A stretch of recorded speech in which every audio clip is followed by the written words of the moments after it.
ভারত সরকারের অদৃশ্য চাপে পতিত স্বৈরাচার হাসিনার আওয়ামী লীগ সরকার মিজানুর রহমান আজহারীকে দেশ ছাড়তে বাধ্য করেছিল। ২০২০ সালের ফেব্রুয়ারি মাসে বাংলাদেশ থেকে মালয়েশিয়া চলে যাওয়ার ঘোষণা দেন মিজানুর রহমান আজহারী। সে সময় এক ফেসবুক পোস্টে তিনি জানান, পারিপার্শ্বিক কিছু কারণে এখানেই এবছরের তাফসির প্রোগ্রামের ইতি টানতে হচ্ছে, তাই মার্চ পর্যন্ত আমার বাকি প্রোগ্রামগুলো স্থগিত করা হলো। রিসার্চের কাজে আবারও মালয়েশিয়া ফিরে যাচ্ছি। আল্লাহ রাব্বিল আলামিন সুযোগ করে দিলে আবারও দেখা হবে ও কথা হবে ইনশাআল্লাহ। ২০২০ সালের জানুয়ারি মাসে আজহারীর এক মাহফিলে ১২ ভারতীয় নাগরিকের ধর্মান্তরের একটি ঘটনা নিয়ে ব্যাপক আলোচনা সৃষ্টি হয়। তৎকালীন আওয়ামী লীগ সরকার ভারত সরকারের অদৃশ্য চাপেই আজহারীকে দেশ ছাড়তে বাধ্য করে।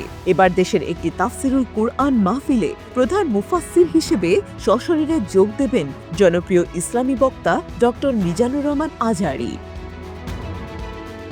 আগামী ২৭ ডিসেম্বর সকাল ১০টা থেকে রাত ১০টা পর্যন্ত এই মাহফিল অনুষ্ঠিত হবে কক্সবাজারের বৃহত্তর সাবেক গুলদীপ তাফসির ময়দান পেকুয়াতে। মাহফিলটি যৌথভাবে আয়োজন করেছে মরহুম মাওলানা শহীদুল্লাহ স্মৃতি সংসদ এবং পেকুয়া সমাজ উন্নয়ন পরিষদ।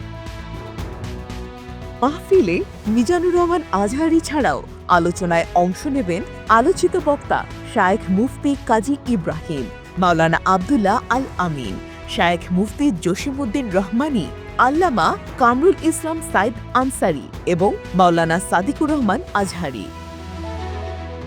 মাহফিল কমিটির সদস্য মিজানুর রহমান সাংবাদিকদের জানান, পোস্টারে উল্লেখিত সব মুফাসসিরই উপস্থিত থাকবেন। তিনি সুষ্ঠুভাবে মাহফিল সম্পন্ন করার জন্য সবার সহযোগিতা কামনা করেছেন এবং উপস্থিত থাকার আহ্বান জানিয়েছেন।